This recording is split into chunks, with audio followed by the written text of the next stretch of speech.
ఈరోజు మా పెరట్లో బెండకాయలు అలాగే బీరకాయలు హార్వెస్టింగ్ చేస్తున్నామండి.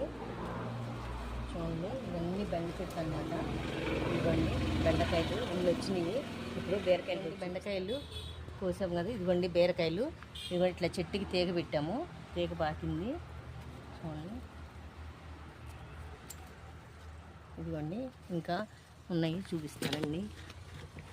ఇదిగోండి ఇట్లా నాటి కొమ్మలు ఇట్లా పెట్టామండి కొమ్మలకి. ఇదిగోండి ఇంకొకాయి, ఎందుకంటే లేతయ్యే కోస్తున్నామండి, కూర మంచిగా ఉంటుందని చెప్పేసి.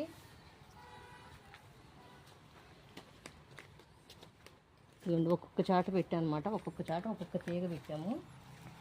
ఇదిగోండి దీనికి ఇదిగోండి కాయ.